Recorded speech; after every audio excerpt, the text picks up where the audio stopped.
All right, and we are live. Welcome to the premature celebration of 25,000 subscribers. The reason I say premature is because I think I'm about like 10 subscribers away. So by the time this is over, I'm still probably going to be 9 or 10 away. Actually, probably more because whenever I go and do this subscriber hangouts, I lose subscribers.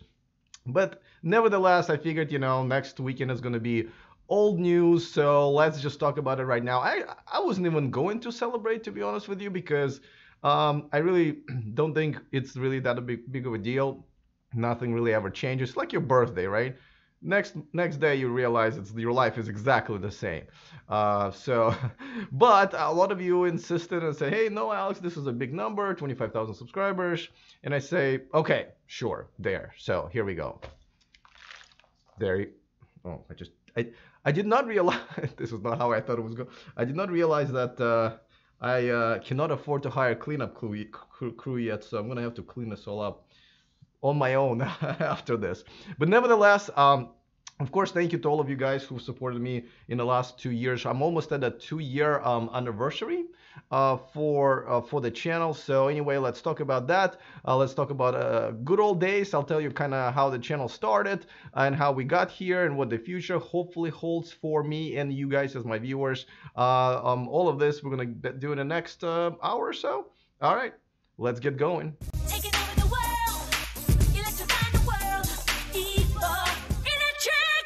Welcome to those of you who are watching me for the first time, and this is not a very standard edition of my show. Usually we do the news and reviews and in interviews and all of that stuff, but on Sundays I decided from now on, this is my third time actually, I'm going to get back to going live on YouTube. I normally go live on Patreon. All of the videos that you guys see on my channel, pretty much almost all are done live on Patreon, and then I record it and upload them on YouTube. Patreon is the a website, a platform where you can support me because I do this full time now. This is my full-time job, and this is where not only you can support me, and of course I appreciate that, but also you can really be a big part of the conversation. A lot of times even influence some of the topics that I talk about on the show. You get to watch me live. Oh, perfect timing. Patreon.com. So yeah, so that thank you so much for supporting me.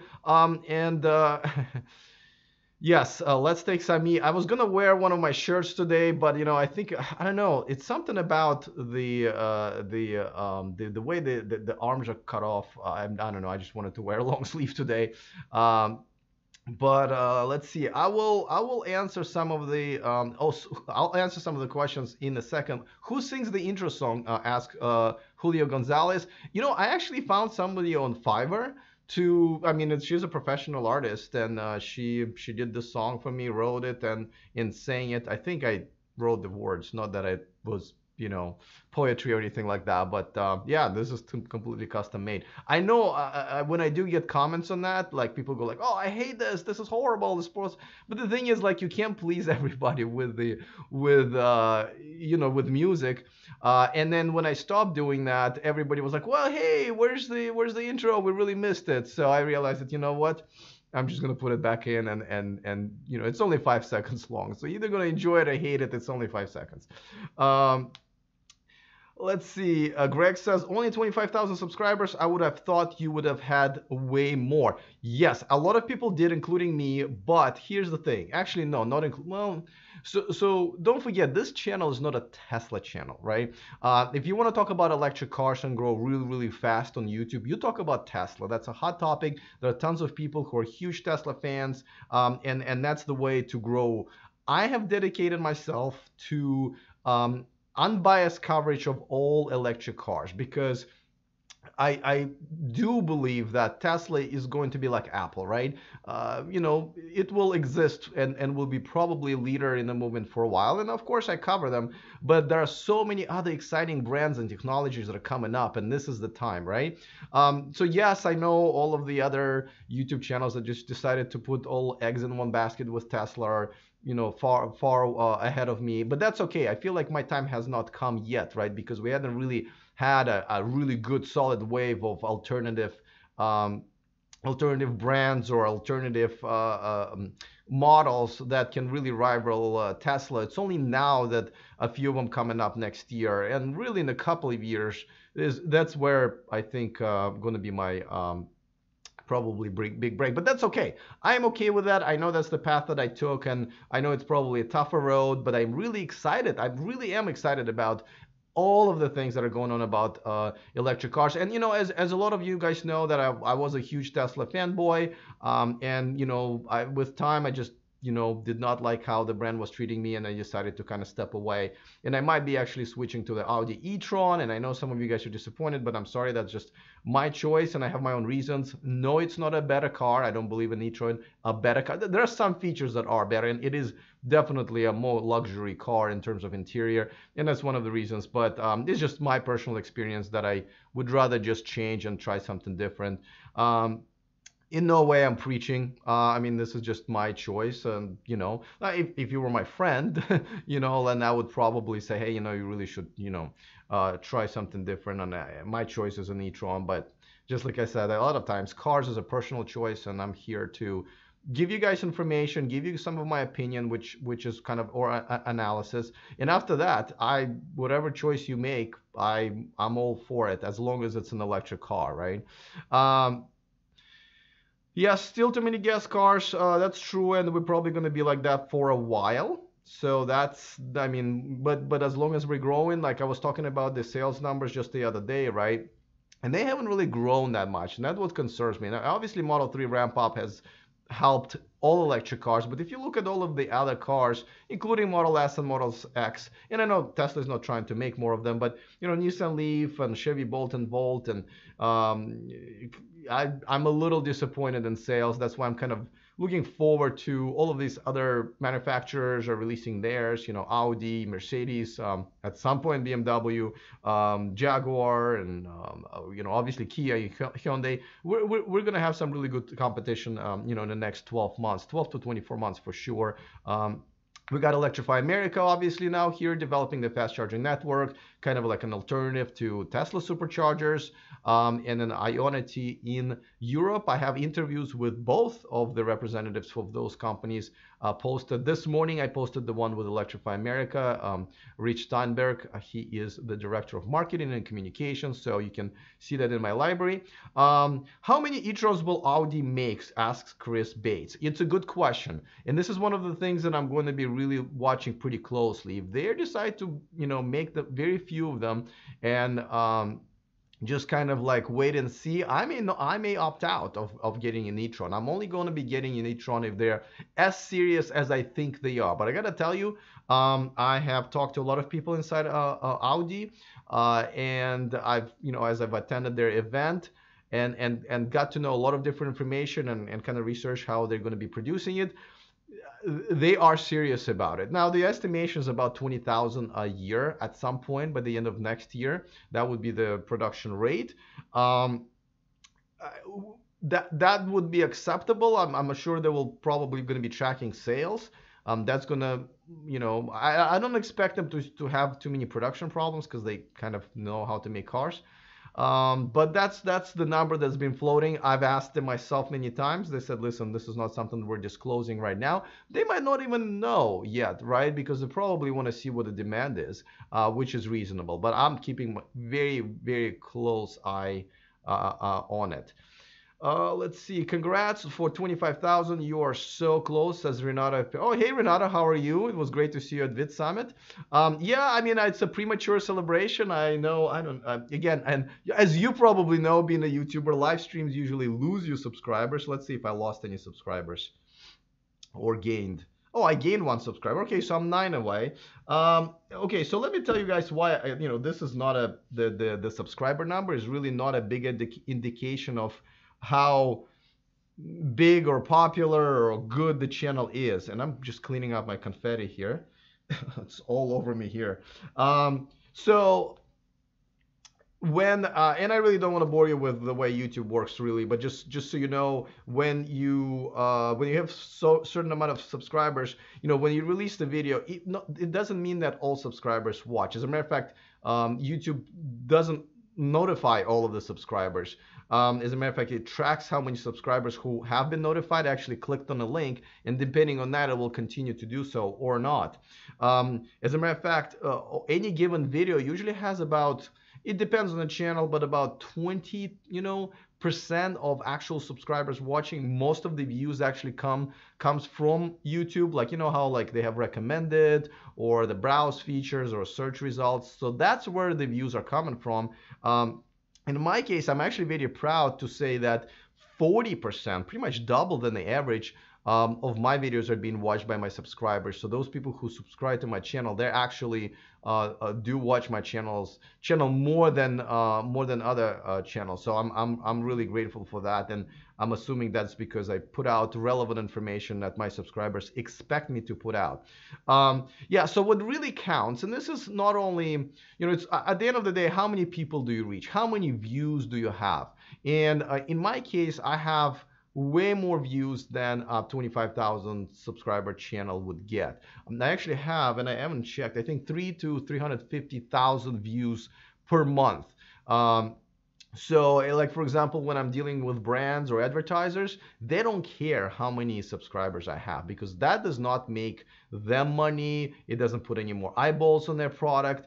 They care about how many views does the YouTuber have and how fast the YouTuber is growing, because I'm also been growing pretty fast. I started, less than a couple years ago with nothing, and really my first year was very, very slow.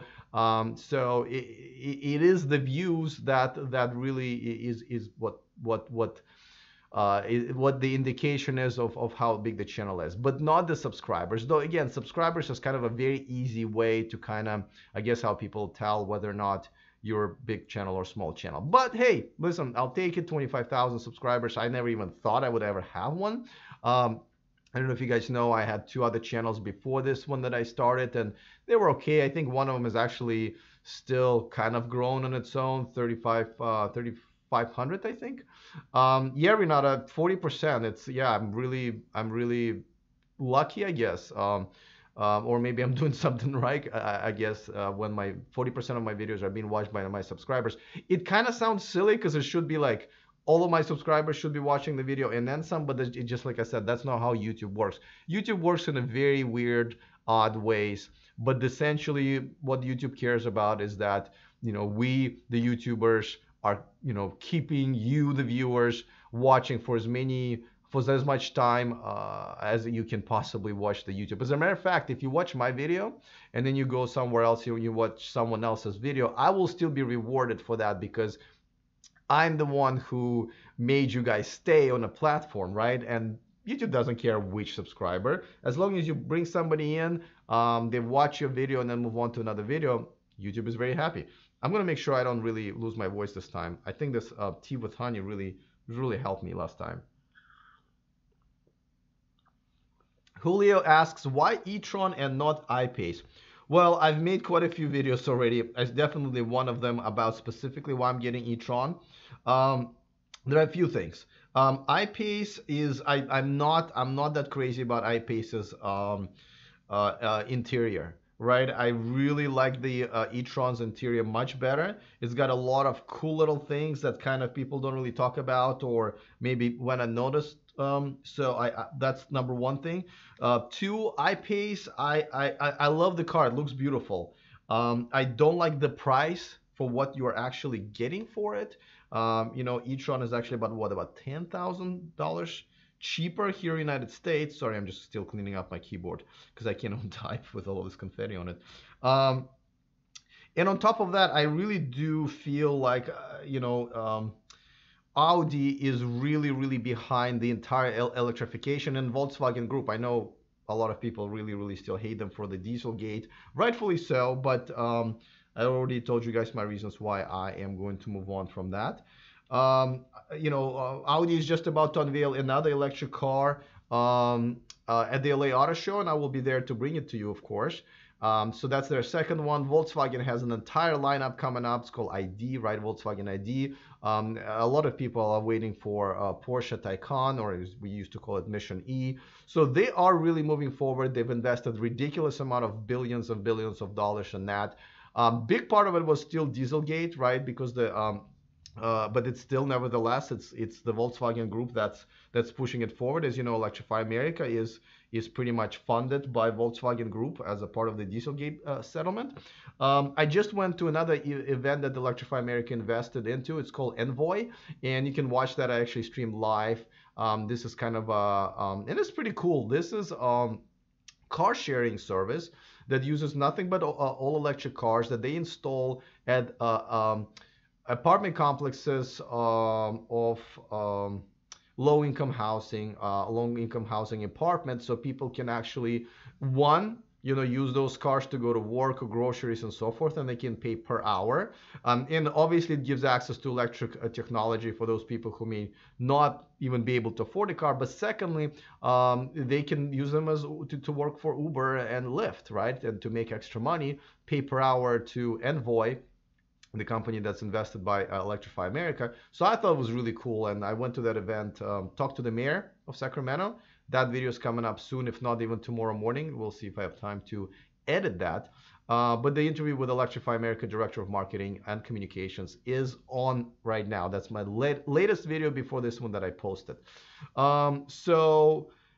Yeah, so I feel like Audi is part of the bigger effort. Where I-Pace, it looks like it's the only Volkswagen Jaguar effort right now.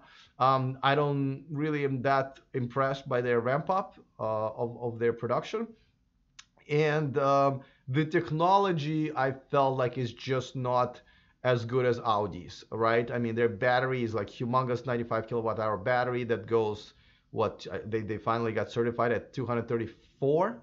That's Chevy Bolt, really, type of a mileage. I mean, I know e-tron is not that much bigger, but at this point, it's, every mile counts. I think is, when you're trying to compete, e-tron should be at around 250, 260. And then again, I'm going to see if this is going to be 250 or 60, or they're also going to have to roll it back like an I-Pace. But for now, e-tron is definitely my choice. Ronan says, I think Audi is serious about it. I absolutely agree. I see Audi e-tron sponsoring many TV programs, at least in Portugal. Yes, that's another thing. You literally kind of took my thoughts out of my head. Yes, e-tron is, Audi is advertising e-tron like crazy. I see it online all the time. They have TV commercials. And with the I-Pace, I do not see it that much. As a matter of fact, I have to say that Jaguar actually is one of the few companies who has not really done anything with me. As you guys probably know, I've covered a lot of events when I get invited by different brands. Jaguar is, I think, one of the two, the other one being Tesla. And then Tesla doesn't really invite too many YouTubers or whatever, influencers. So yeah, I-Pace, Jaguar, I just don't feel like they get it. I don't feel like they understand what their audience is. And again, I just don't like the car as much as I like the Audi e-tron. And I really do believe Audi is completely 100% behind what they're doing, and they're going to continue going. We'll see what happens at the LA Auto Show with the e-tron GT that they're unveiling, so I'm excited about that. Chris says, I think Audi and eventually Volkswagen and Porsche are serious, but still on dipping toes in the EV waters. Yes, it does seem so just a bit, but if you look at how much money they're investing into it, and you have to understand, this is a big manufacturer. It takes them a while to turn around, and obviously they still have to figure out, well, what the hell they're going to do with their, dealerships, right? I mean, one of the things I've criticized Audi for is that they've decided not to bring e-tron to their dealerships. On one hand, outrageous. No, like, don't make it a, ugly child, whatever you call it, the black sheep of the family. This is your future. They should be in the showrooms. But on the other hand, I kind of understand, because all of these legacy manufacturers, they have a problem of, obviously dealerships make a lot of money on guest cars breaking down and having to service them and tune-ups and oil changes, something that electric cars essentially don't need. So I know it's kind of a problem, and I don't know if they've thought that through, where what are they going to do with the dealerships? Are they going to give them some sort of incentives where the electric cars are going to be maybe sold at a higher margin for dealers, knowing that they won't be able to make money on maintenance as much?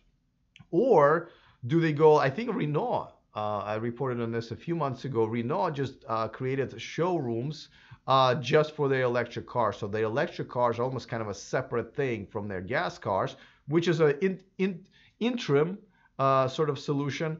Or do they just go and do direct sales like Tesla does? I mean, Tesla's done a lot of legal work, especially here in the United States, for direct sales. So no, who knows? Maybe they'll decide to phase dealership model out. I don't really think it's that bad because I don't think any of us enjoy dealerships. They're kind of a middleman that takes a lot of money and not necessarily provides the service that you want. I'm also not really sure why, when we're buying cars, this is still kind of a flea market environment where we have to haggle for the cars and spend like entire day at the dealership and sometimes a whole week. They all kind of get these cars for the same invoices, just a matter of how much they're willing to discount them or whatever, how little money they're willing to make for themselves. I'd rather not do that. I'd rather not feel like I'm going to the flea market when I'm buying a $50,000, $60,000, $70,000 car. Even if I'm buying a $20,000 cars, I don't want to haggle. So maybe that would be the future for that. This little thing just got stuck here. Oh, there you go.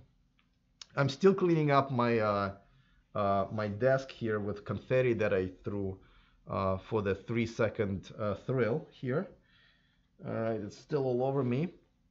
Yeah, so I forgot which question I was answering. I heard they're making the e-tron to order. Well, yes, David, they are, and that's fine, but still they need to be in showrooms so people can order them and see what they're ordering. Let's see.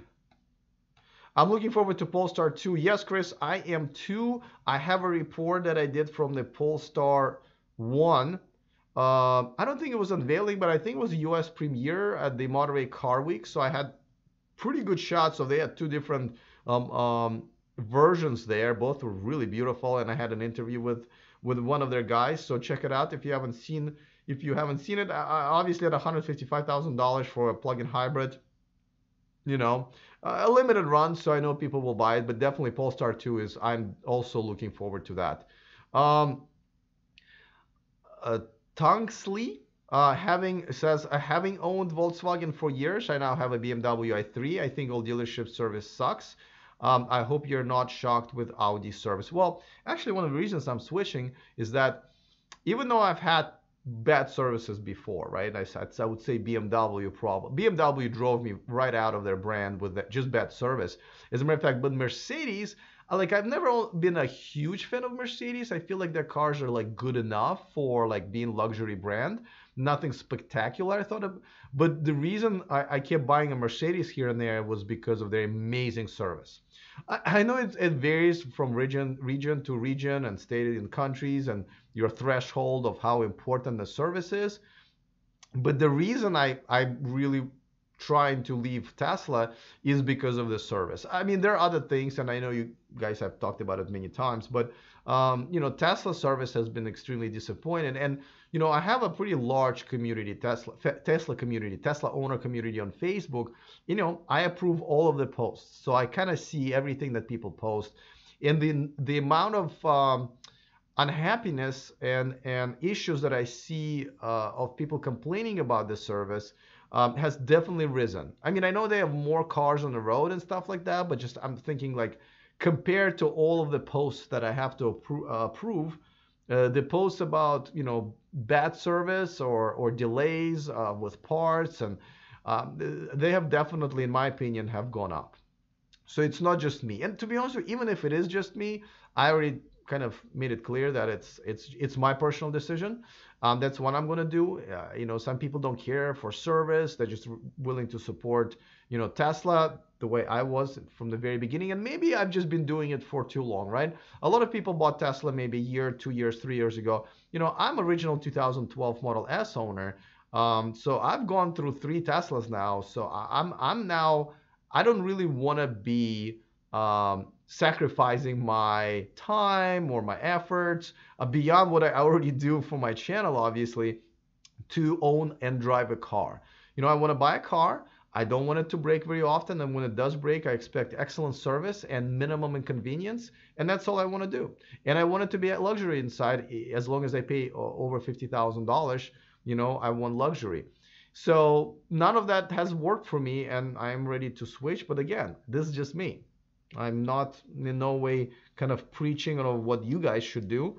My job here on this channel is to provide information and mix my opinion and experience. But nevertheless, and as right now, I'm kind of giving you my experience as somebody who's been observing the community and the complaints and posts and comments from the community. And you're welcome to join. Obviously, it's called Tesla Model S Owners Group, Owners Club on Facebook, and Tesla Model 3 Worldwide group. So check it out.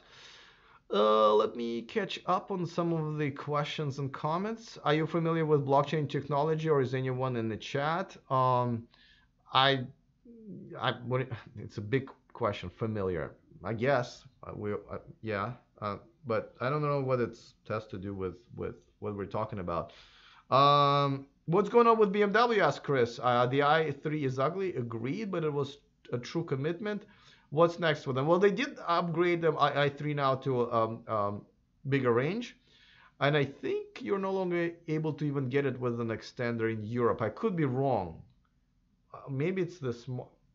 Anyway, they've definitely updated the electric range. And as you know, I've reported on their unveiling of their concept of iNext, and they are going to be at the LA Auto Show with their iNext.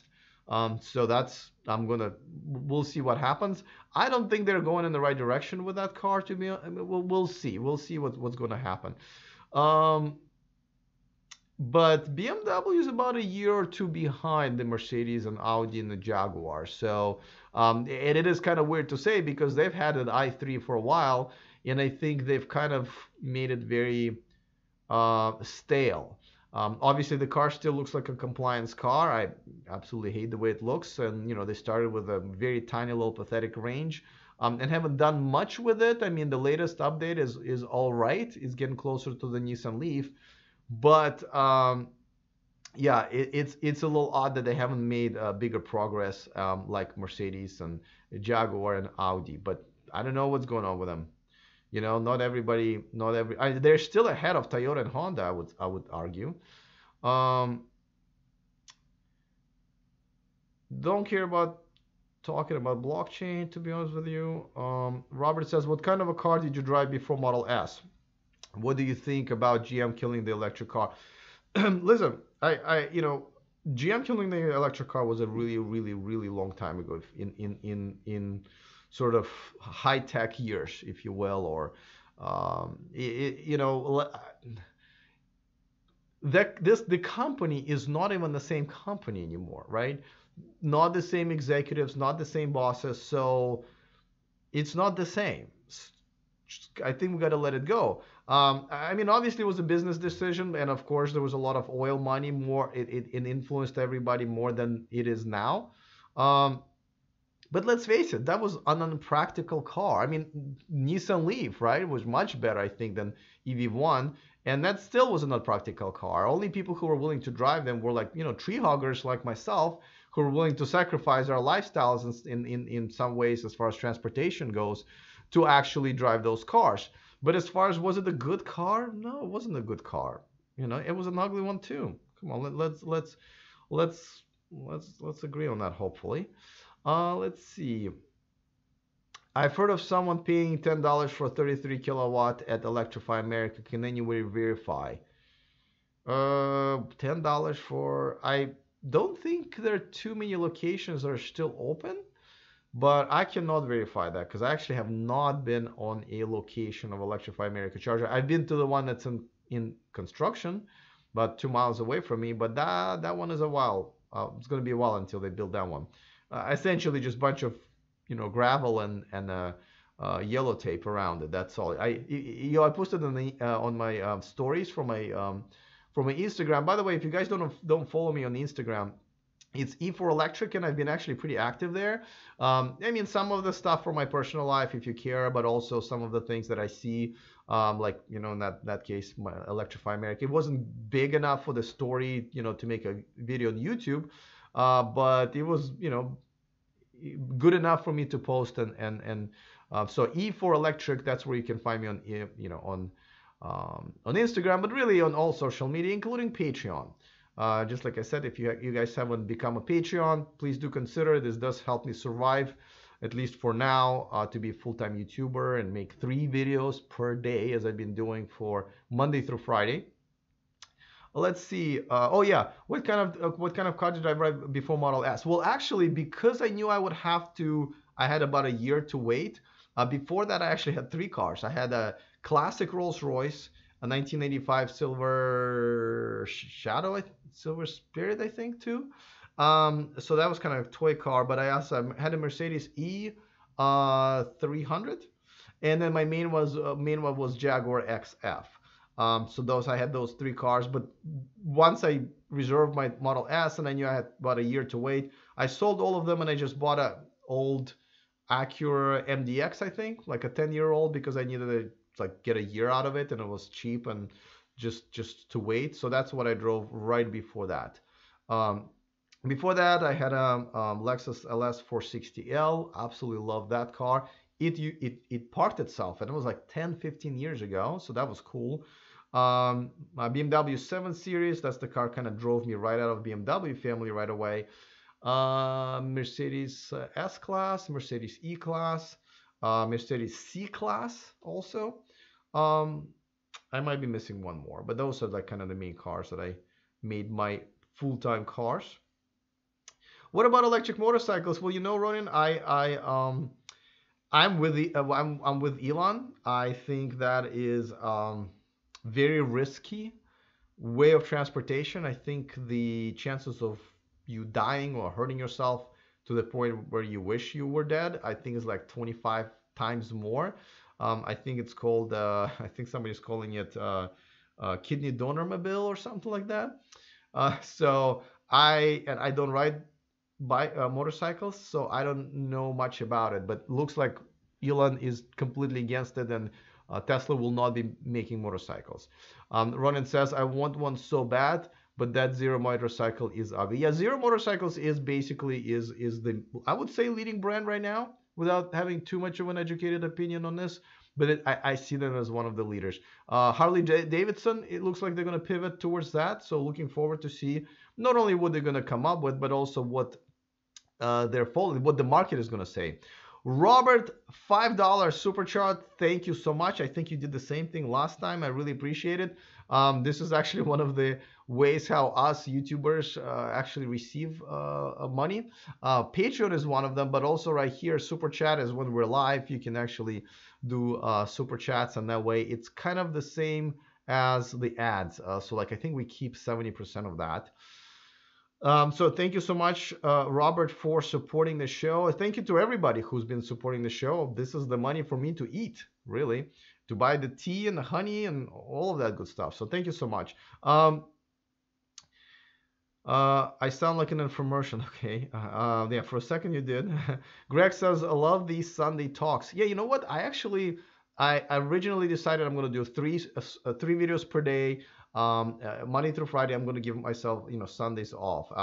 Weekends off. And then I was like, oh man, I can't live without, doing something. I was like, well, without having to produce, prep for the show, do the graphics and the video, the mix and all of that stuff. Like, what can I do that's just fun for me as well? And I figured, I used to do this like almost every day, why not do it? And I did it. It was so much fun. And so many people like right now, 73 people watching. That is awesome. And it's a Sunday night, 7 o'clock here in California, 10 o'clock on the East Coast. Pretty much next day in Europe right now, probably morning, right? Someone from Australia. Yeah, so I figured, let's do it. I do have a few videos that I've edited one yesterday, and I'm probably gonna edit one more or 2 more after I'm done here, if I don't lose my voice. My interview with the mayor of city of Sacramento. And overall, it's not just going to be the interview. It's going to be about Greg is from Wisconsin. What's going on? It's not just about the the interview with the mayor. It's about how we had the conversation about well, is Tesla driving the entire green electric car technology, and they are, but at the same time, don't forget there's a government side of this, right? There are governments, local and federal and state and other countries that are driving this big time. we don't, I mean, all these rebates and incentives, that's something on the surface, but there are, initiatives to do, to create, you know, solar panels on schools, and I just went to the zoo and they had solar panels there, and all of this is all driven by government and by initiatives and rebates and tax breaks and stuff like that. So I'm going to talk about that, and of course the mayor talked about it on camera with me. Only got like a few minutes with him, but a lot of times, when you interview politicians, they're not going to exactly blow your minds with their answers. So it's all like, okay, we talked, that was nice. But overall, I just kind of wanted to talk about generally the role of government in electrifying the transportation and contribution to the entire kind of green revolution, if you will. Duke One says, interview George Hotz, who makes the AI self-driving kit. It's not that easy. All these interviews that you see that I have on my channel, and I think I have more than any electric car Tesla YouTuber out there, they're not that easy to get. Like with some of them, it takes months to get somebody on camera. Like, for example, with Henrik Fisker, I was lucky enough to get 2 exclusive interviews with him, but it was a long time coming in some ways. I have a U.S. congressman, a sitting U.S. congressman, Congressman Representative Welch, who came on my show to talk about his bill. But it's not that easy. I have reached out to George and I haven't heard back. And a lot of times I really try not to spend that much time chasing these guys around, because they're hard to get. The interviews are a lot of times, they don't always want to open up. And you guys really don't watch those interviews that much. So it's kind of a lot of wasted effort. I'd rather concentrate on stuff that you guys do watch, which is daily news. Let's see.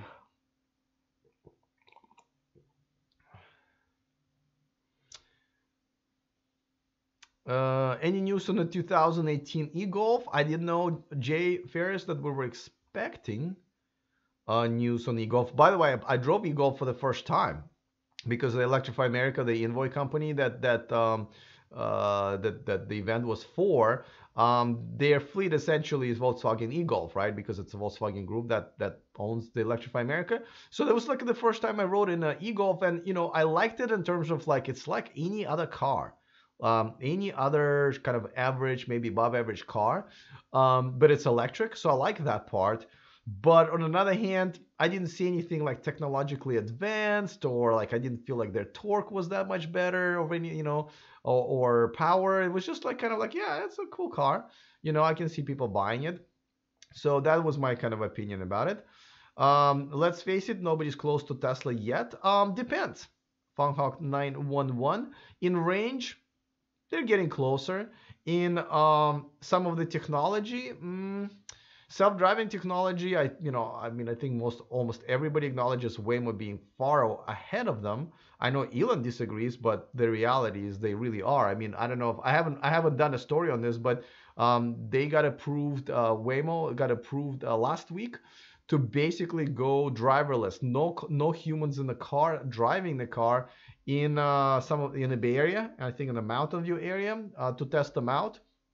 So this is a big deal. My eyes are getting really dry, guys. I'm sorry. I just want to put some drops, So, and while that's happening, Teslas are still smashing into fire trucks and mistaking, the other day, my Tesla offered me to park as I was stuck in traffic on the freeway. So these statements are like that a little dangerous, because they kind of cause these fights and make people call me a Tesla hater. But the thing is, Tesla is not best at everything, and people are catching up. And for example, the build quality and the interior luxury, you would agree with me, right? A Mercedes has a much better luxury than Tesla, because Tesla didn't really intend it to be. I mean, they obviously went with more minimalistic look and feel, and Model 3 is even more that. But people like me, old farts like me, maybe I like luxury, so that's why e-tron appeals to me a little bit more. But just like I said, Tesla is obviously by far the best car out there. Period. But not in everything. As a car, as the whole thing together, I think they're the best. but not everything. And I think people other brands are catching up.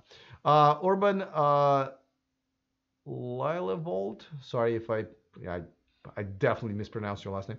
I ordered the Kona EV. Think it's the best. Great choice.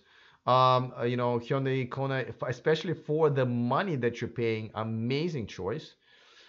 I think that and a Kia e-Niro are definitely going to be, a big step forward for the electrical community, and I think they will take some of the market share from Tesla as far as Model 3 is concerned, because those are also, not only they're compact SUVs or crossovers, however you want to call it, but they're also hatchbacks, obviously. Let me catch up. Still interested in Byton M-Byte? Yes, I am. Absolutely. I'm a reservation holder there as well. I would probably see if I can get a hand of a K-Byte, but I mean, obviously K-Byte is a little bit later. They both, K-Byte and M-Byte, are going to be at the auto show in Los Angeles. I will be there as well. Rodin says, that thought about motorcycles is wrong. Most motorcycles accidents happen because of lack of attention of car drivers that cut you off without even noticing you. But in motorcycles are mostly, well, yeah, listen, do you really care how they die or how they really hurt themselves? Yes, you're right. I mean, I don't know, but I'm willing to bet that motorcyclists usually are much more aware because they know, if they're not, they can't be texting because then one mistake and they're dead. And yes, these are the mistakes of drivers. But a lot of times, for example, I know I've had some close calls simply because I would look in my, in my mirror, see nobody, and a motorcycle and start changing a lane or thinking like I can change the lane. And all of a sudden, a motorcycle on a high speed or change lanes or whatever appears and starts going, and things happen. And you're right. It's a lot of times it's the cars that initiate but bottom line is, my statement was like, you're 25 or 20 times more likely to die or hurt yourself really badly if you're riding a motorcycle. And listen, I'm literally a messenger here. If you want to buy a motorcycle, I have no problem with that. I'm just saying that that's what Elon's problem is as far as not even wanting to make the motorcycles. My personal problem, because I don't ride them, so I can't review them. But I have done stories and I cover them when it does come up. I don't think there's anything significant has come up so far, but when it does, like with when Harley Davidson is in the news, then I definitely try to cover that. Let's see. Xander says, hi, how are you? And hands why they're dangerous. Okay, well, I did not catch your first. Yeah, you kind of started in the middle of your sentence. Agent RR from Brooklyn. Brooklyn, how are you? Yes, I have not been live in a while. Well, I was live last Sunday and the Sunday before that, and I'm hoping to just do this every Sunday. I will be traveling for LA Auto Show, the CES, the New York Auto Show, the West by Southwest, and a couple of other times in the next few months. So I will actually be doing my news live on YouTube through my cell phone, like I did when I just went to LA. Maybe not as exciting, but at least a change of scenery.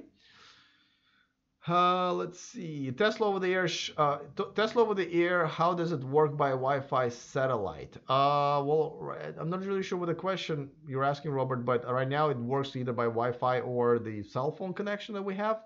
I sort of know about the satellite part. I know people will have to start paying for if they want to do this over the AT&T built-in connection. And therefore, more and more people are connecting their Teslas to Wi-Fi, at least while they're at home or at work, to get those updates. Tesla is Apple back in the day, says Agent RR. Yeah, there are tons of similarities. As a matter of fact, Tesla, I think, is going more and more direction of Apple. Obviously, they're trying to make as many things in-house now as possible. They're not compatible with other brands. Obviously, just even the way to charge, right? The configuration of the plug is completely different. Their superchargers don't work with any other brand. So they are definitely going, following the steps of Apple. Sean asks, any experience with spray protection like Autoflex instead of PPF to protect a Tesla? I used the what was the really popular one a couple of years ago? Man, my eyes are so dry. Um, I forget, but I used one of the ones that was recommended, and to be honest with you, I didn't see much of a difference. I mean, I only kept the car for 3 years, and to be honest with you, I just didn't see overall big difference. So I wouldn't really recommend that. I feel like, especially if you're keeping the car for a few years, if you're keeping it out of the sun, if you're keeping it in the garage, it really should be fine. Don't bring them in like a cheap, automated car wash with, harsh brushes. Try to wash it by hand or have, hand car washes or touchless car washes. And then you might not need the protection. I think protection is a bit of a, yeah. I think it's kind of works on a scare tactic rather than an actual, quality of the product. So I would think twice about it. Unless you have like ridiculous amount of money, it's not a big deal to spend an extra grand. Then you're fine. Agent RR says Byton looks good and has social media aspect on their UI. I like the K Byte. Yeah, me too. I love Byton. I do not hide my love for Byton. I think they are one of the most innovative, if not the most innovative company. I also love Neo. That's kind of a Chinese based, and they're doing business in China mainly. Not really sure where they're even coming to the US, even though they just went public about a month ago. But Byton is really positioning themselves as a global company. They have two prototypes out. I'm not too crazy about their lidar sticking out, especially from the sides. I really hope that they figure out how to incorporate it into the car. So that's that one thing I'm not really that crazy about. But yeah, I absolutely love Byton, and I've done a lot of projects with them, and I will definitely be there at their booth and at the LA Auto Show in the next few weeks. It's what, fourth? Yeah, we're talking about 3-4 weeks from now. Have you seen Jehu Garcia asks Duke One, the YouTuber from California that home builds electric cars, bikes with recycled batteries from eBay?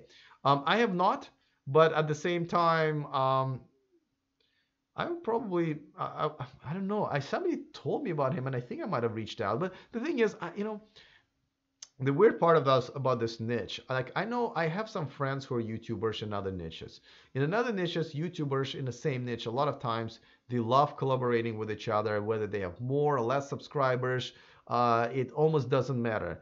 But in this niche of electric cars, and especially people who do Tesla YouTube channels, it is really odd. Nobody collaborates. If you look at my channel, I have by far the most collaborations with other YouTubers than anybody in there. I know I've collaborated with Rich and Kim of like Tesla and Nikki, Rich from Rich Rebuilds, Nikki from Transport Evolved, and Zach and Jesse, a couple of times with them. I'm forgetting a couple, but I've collaborated with anybody who was willing to collaborate. But if you look at pretty much any other channel, they don't really play nice with each other or me, really, and that's a shame. So as far as collaboration is concerned, I'm always kind of give up. Everyone's with like 10 subscribers or more, and I don't mean 10,000. I mean like literally 10. Everybody thinks that like they're big YouTuber. They don't need anybody else. They don't want to collaborate. That's a shame. Tungsley, $5. I just sponsored you at Patreon. Keep up the good work. Thank you so much. I really appreciate it. Anybody who joins the Patreon always gets a shout out on the show live. Just to acknowledge you guys, because Patreons, really, you guys are keeping me afloat right now for sure. And I know you're going to be a big part of the future. You guys are shaping the conversation. I do a lot of times do polls or ask opinions and communicate with a lot of you guys by just messaging and posts. So I really do appreciate it. And I appreciate another $5 in super chat. Do people try to race you for having a Model S? Yes, they do. And I never ever bite. I don't even understand the street racing, because it's like, dude, you can Google how badly I'm going to kick your butt on your smartphone, and we can just spare ourselves possible tickets and horrible childish behavior. I do like take off of the lights sometimes kind of fast if I need to change lanes and I don't want to be cutting people off. But as far as like racing somebody, no. I just have no interest anyway, because what do you win? What do you win? I'm 41. I have nothing to prove to anybody. If anything, I'm driving a Tesla already. Like how's it that I need to prove anything else? But even if I wasn't, I just don't. I guess I'm in a place in my life where I don't feel like I need to be proving anything to people I don't know on the road. Call me crazy, you know. And I know some of you guys will, but that's okay. Um, Chris says, I think that all EVs will just take market share from ICE, not Tesla. Yes, you're right. The biggest market share, obviously, to win is the ICE cars, which is at what, 98 still. But I mean, obviously, the easy sale is a lot of times they're selling a product to somebody who already made peace with uh, made peace with or already excited about the technology, right?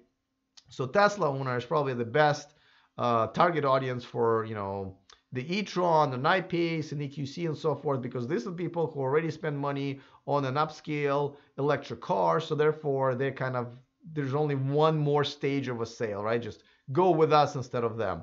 Versus somebody who never drove an electric car, now you have to sell them on the concept of electric car, and then you have to kind of sell them the actual car and the brand, right? But you're right. I mean, most of the market share is obviously going to be taken away from the ICE cars. Urban, man, I'm going to try to get your name. Lillivalt, Urban Lillivalt. Let me know if I'm even close. He says, it's a shame that Hyundai has a 2-year waiting list on the Kona, though. You know, they really do need to get their stuff together there, because I don't know why it's a 2-year waiting list. I mean, are they once again going to be having issues producing batteries for those cars? Because if that's the case, then they should just give up. And at this point, they've been making electric cars enough and doing this enough to figure out how to do supply chain where they can have enough batteries to move forward. And Hyundai is a sister brand of Kia. So I hope, if anything, Kia will help them. And I hope that Kia does not follow the same route of like, oh, we produced a great car. You're going to have to wait for 2 years because we don't know how to make batteries or in large numbers. That would be a shame.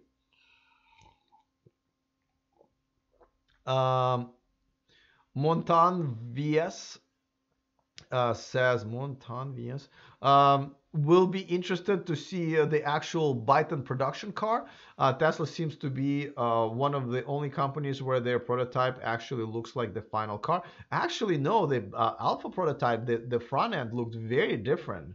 Google imaged this. The Model S front was much more weird looking than what you see now. And don't forget that they like refreshed it 2 years or 3 years into making. What they're making right now is not what they started with. There's no more cone, even though some people still like it over the latest version. There's no more cone front there anymore. Let's see. Oh yeah, Chris, please do check the Lucid site once you are in Casa Grande, Arizona. Oh, you're saying you're going to be there on Wednesday? Take some pictures if you don't mind. They obviously they got $1 billion from Saudi Arabia. Not a good timing for that, but yeah, they got $1 billion, so they should start pretty much getting back their life, get the automotive blood flowing through their body parts and fingers and and hopefully, yeah, one of the first things they're going to do is start actually building out the factory. Man to het. Man, you guys have tough usernames. Even though I've seen your avatar many times, I always try to like wipe this little hair off of my screen. He says, yes, motorcycles are dangerous. I remember Elon Musk saying he doesn't want to make motorcycles in an interview. Yes, that's one of the latest interviews. Boy, you guys were harsh on my video that some of you that I made about it. I mean, geez, like I feel like everybody who's like a huge Tesla fanboy and just can't. I even made a warning in the beginning. I was like, hey guys, if you're allergic to like anybody saying anything even a little negative about Elon Musk, you probably shouldn't watch this video, And people still got all upset about me like reporting on the interview. Like I was really reading out quotes and people like, how dare you talk about Elon Musk like this? What do you mean? You mean reporting on the interview he gave to a reporter? Oh man, YouTube never gets old. Agent RR says you have come a long way, Alex. I feel honored to have been there at the start of your channel. I feel honored that you have stuck around with me for all of this years, I can say now, almost 2 years, right? It was a very different times. I just, maybe I can walk you guys through the quick memory lane. I used to have a men's fashion YouTube channel, and then I also started once I bought the Model S in 2012. At that time, owning a Tesla was not cool. Everyone was like, "Wow, you are such an idiot." I mean, not only you bought a car of this new electric car technology that probably will not survive, it already died once. You also bought it from a manufacturer that's like a startup. Like, when was the last time a company survived doing cars, right? And I was like, okay, well, let me look for other idiots like me. And I was like, listen, I don't care if I'm an idiot. At least I believe I am contributing to something that I think is going to be real for my generation. I don't feel like we've sacrificed anything as my generation. And this could just be it. Because if it does work, it literally is going to change the world, right? That was my original thought, where Tesla was nothing, right? And I was like, yeah. And so I was like, well, let me find other silly, stupid people on Facebook. So I started my Facebook group, and it started to grow and grow and grow. And at some point, it had like 10 or 20,000 subscribers. So I was like, I have all these people that probably I can provide some sort of service, or, sell some products to them, because, it's a small and up and coming community. And I thought, well, my fashion channel is not really going anywhere. And I do like doing, YouTube. I do want to keep up with what's going on, with all the news that are coming out of Tesla. Let me combine those two things. Let me offer, videos, weekly videos. I think it was like 60 seconds per week of news about Tesla. This channel was called Everything Tesla. And then, we'll see. It will be fun. And that's how I started, doing this YouTube channel two years ago. By then already, like, Zach and Jesse and Ben and Bjorn, like, they were already in, like, I think 20, 30,000 subscribers, I think. Maybe like 10, right? Still, like, I mean, they were like so far away from me. Yeah, so that's been a very interesting journey, and obviously things have kind of changed, but not really. I've tried so many different interesting things on the channel, and I come back to saying, you know what people really enjoy here? It's my news, it's the electric car news. The biggest challenge was to make sure that I stay true to being unbiased.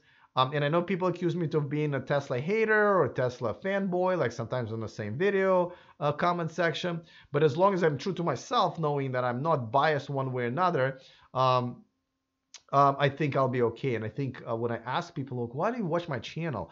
And people say, well, there's no other channel that will give us an unbiased opinion about everything right away, same day when the news comes out. So I'm really honored that you guys have found me and stuck with me. And some people even donate money for me to live on. It's literally like unbelievable. Frosty Flake says, who I believe is a Patreon as well, political turmoil in China is disturbing and concerning million spies dispatched to one region alone.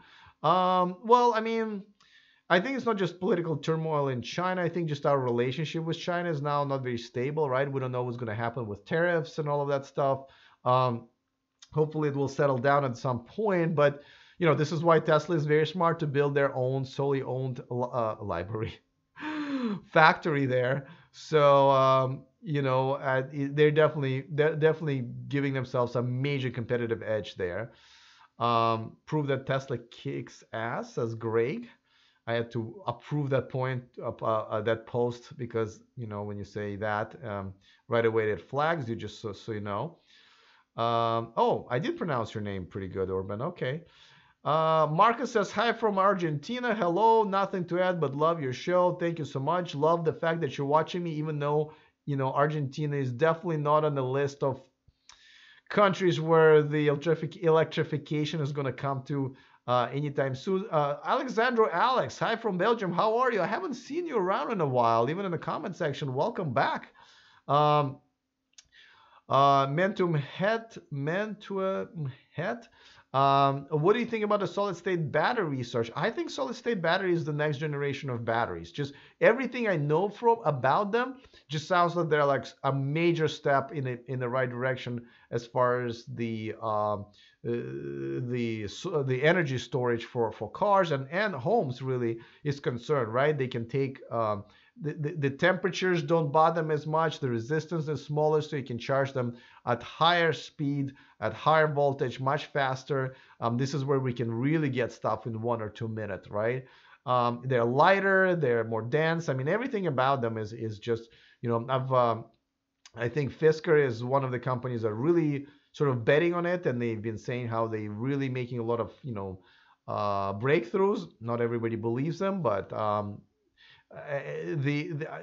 of the energy companies and battery companies and even automotive companies have either bought or invested in a solid state battery companies. I'm just going to check my subscriber count and see how it's going. Oh yeah, wow, I'm getting 3 more subscribers, so we're 6 away from 25,000. All right. Let's see. Ashley Hill, thank you so much. Yet another super chat, and you are already Patreon. As a matter of fact, your Patreon that's donating, I think, 8 times more, if I'm not mistaken, than the highest level of the level that I even have there. The only other level I have is $1,000 a month, which is if you want to have your business promoted, right? He says, wish Patreon had an instant donate button, but go Alex, go. Thank you so much once again, Ashley. You've been a huge supporter and contributor to the discussion and conversation. I really appreciate it. I mean, all of this is just so unreal, guys. I don't even know if I'm able to even express to you how surreal and awesome it is in my head, where I've never thought that this was going to be a thing ever, right? Being a YouTuber, people not only just watching a couple of videos, like actually making them as my source, me as their source of electric car news and supporting me, and actually kind of and some of them becoming even friends. Like, this has been an amazing experience. I mean, granted, I have a lot of haters there too, but I guess that comes with the territory. But just the fact that I have so many amazing people as part of my community, and I already told you guys this before. I know this is a much smaller channel than other Tesla channels out there. Well, I shouldn't say other than Tesla channels out there. And I know, like, I probably could have been bigger if I just stuck with everything Tesla, which it was originally. But I really do think that my followers are the smartest electric car audience here, because these are the people who are willing to listen to different ideas, because I have difference in opinion with a lot of you guys, which is okay. I'm okay with it, as long as I brought you the information and gave you some food for thought. I don't care if you agree with me, as long as I've contributed to your sort of thinking process. And I know a lot of you thank me personally for example, saving you thousands, if not tens of thousands of dollars by giving you information that prevented you making a mistake as far as buying one car over another, or waiting, or doing some sort of a type of financing. And we don't need, you guys don't need to agree with me, and that's the great thing. As a matter of fact, as you know, I've invited quite a few people on my show. Not all of them show up, but that disagree with me, and that I think makes for great videos. Wish Ben or Bjorn or other people would come on my show, and we could have a more colorful conversations, if you will. But yeah, so I mean, this has just been so surreal for me. I don't even know. I really don't even know what to kind of say. It's been amazing, and I'm looking forward to what the next year is going to bring as well. Let's see. Oh, and I said your name right. Mentum Head. Wow, I'm on the roll, I guess.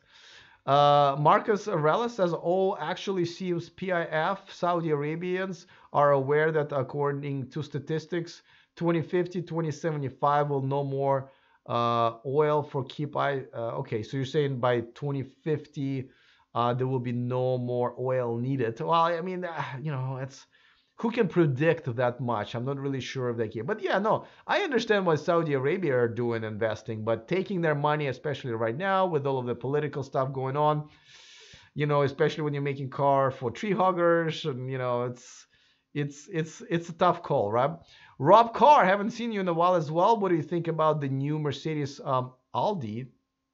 BMW go all electric vehicles in the future. Oh, you mean Mercedes, Audi, BMW go? Well, I mean, as you know, I am one of the first reservation holders in the North America for e-tron. And if they continue being this serious about it, I will definitely continue to keep myself on that list, and will switch from my Tesla Model S to Tesla e-tron. And I think they're ahead of the pack. BMW is really behind, and I did the coverage of their iNext unveiling, the concept unveiling.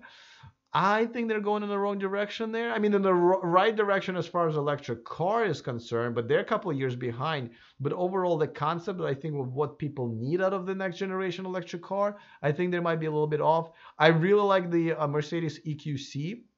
It looks like a great car. I was not able to go to their unveiling in Sweden because I already had a commitment here in San Francisco for the TechCrunch Disrupt.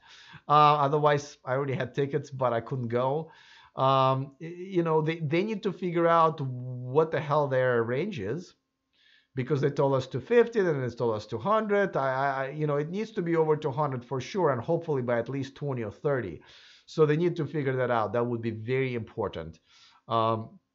But hey, listen, everybody's welcome. And I think you've also forgot about Porsche. That looks like they're going to produce an amazing electric car. And you forgot the Jaguar I-Pace, that I think is a decent car, just not for me. Agent RR, thank you so much. Another $10 and a contribution, super chat. Thanks for helping me make a sound decision. Agent RR is one of the people that looks like I helped with making a good decision. Again, I think that's all I want to do. Like, I want to make sure that you guys have enough information to, at the very least, entertain, but at the very most to not lose money or save money or make better decisions and be happier with the product and the car, whatever it might be that you end up choosing. I'm gonna have to just keep dropping this eye drops into my eyes. I have such dry eyes. I can't even do the one of the laser eye surgeries. And what I do is, every few months, I literally go to an eye doctor, and they put the plugs, kid you not, plugs into my tear ducts, right? They're called tear duct plugs. But I think mine already fell out. I have an appointment next week, but man, it's really hard to wear contacts. That really sucks. Sorry, so I'm gonna have to just keep pumping the eye drops into my eyes. Let's see. PB78234 says, did you know Chevy built a hybrid Malibu with a 1 kilowatt battery, put in the Bolt drivetrain, and it would be Tesla? I don't understand the question. If they have the technology, good, but they don't. I just don't see that happening right now. Internal troubles in China, I hear from friends inside China. Well, depends what kind of friends you have there and what do they know. But China is the leader right now in electric car movement, and their incentives and the government drive to do this is definitely the amount of money that they're putting into is ridiculous. They are definitely the leaders at this point, especially with the U.S. pulling back with the current administration and some of the policies. China is really kind of took over.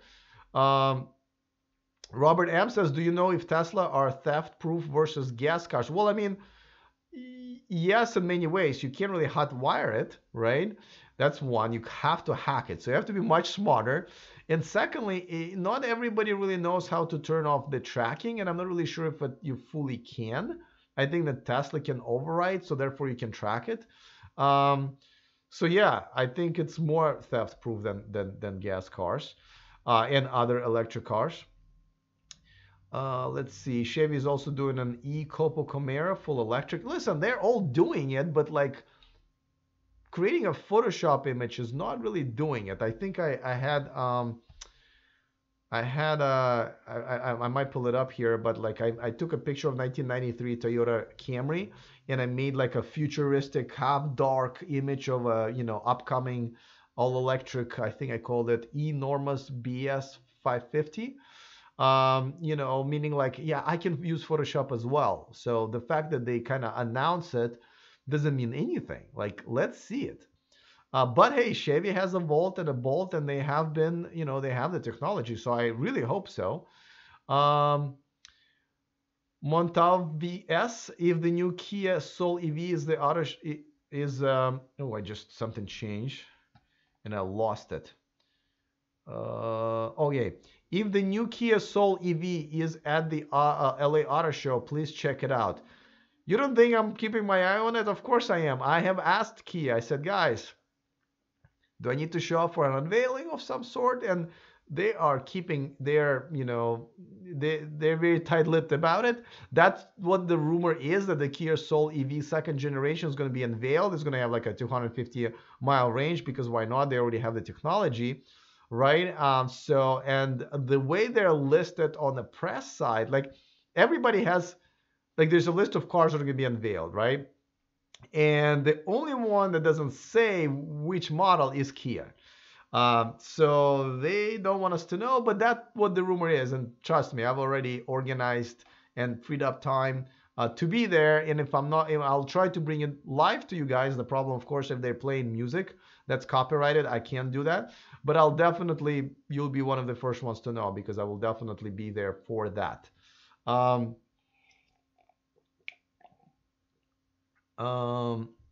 Robert Gao says, I think you're one of the new patrons as well. I was sitting there waiting for this to start for the last hour. LOL. I had to log out of YouTube and reopen it. That's kind of weird. It's supposed to start on its own. But it looks like I have 70 people or so watching, so I think it's okay. Yeah, you can always watch from the beginning, even while I'm live, but you can also, there will be a replay. Or you can just watch us live now, hang out with us live, and then watch the beginning of the show. I had a great confetti bit too. Yeah, still cleaning up my shirt and everything. all of that. Xander Rayhart, another $5 super chat. Thank you so much, Xander.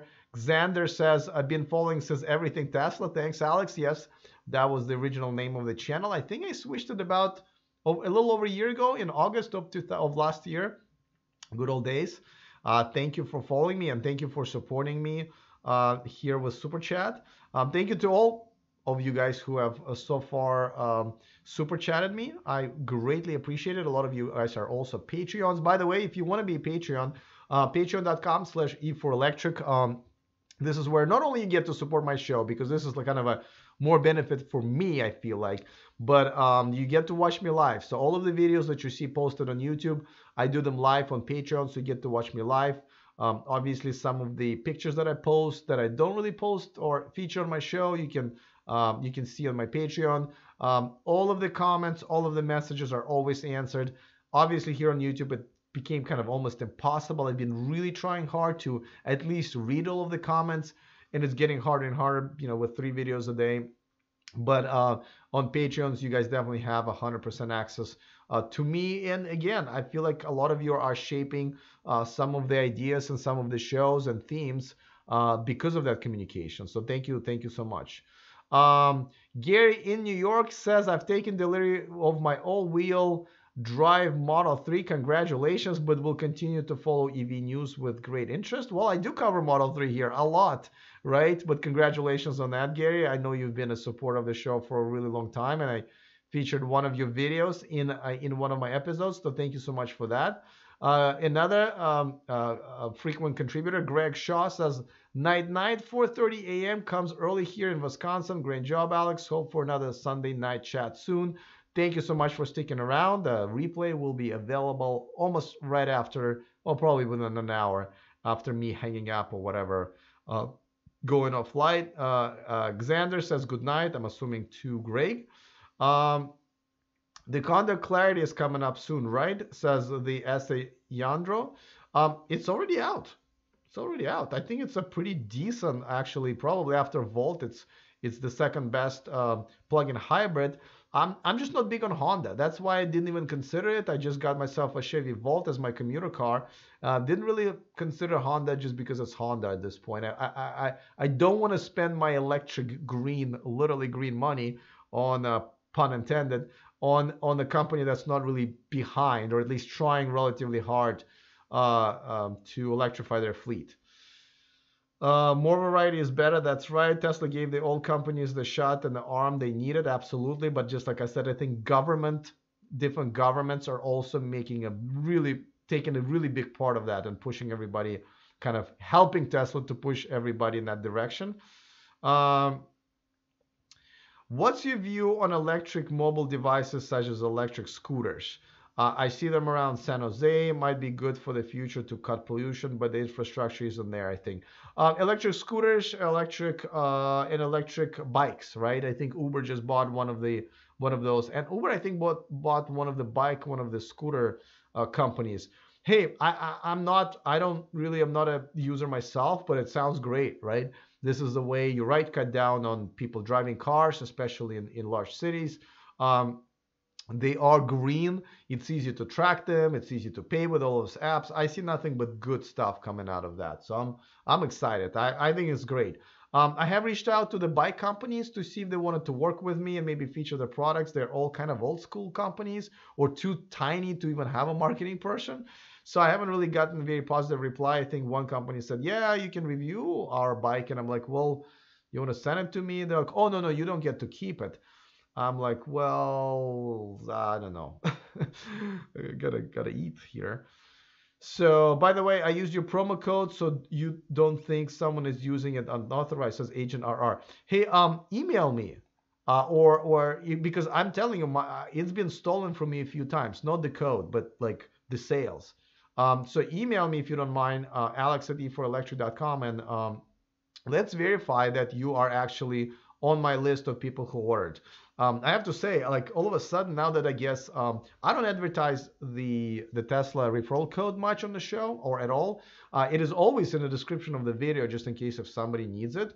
But I do advertise it in my Facebook groups because it's for the Tesla community. And lately, actually, I had quite a few referrals. I think my Roadster discount at this point. Well, let's see how many subscribers. Oh, I'm 3 subscribers away. Oh my God, really? By the time this is over, I might actually get to 25,000. I didn't think it was going to happen until the morning. Let's see. My Roadster discount, Tesla Roadster discount, has been risen in the last month by a lot. I don't know why. I know I've made a video about how they've stolen at least one from me. I don't know if that made any difference. I don't think Tesla really watches me that much.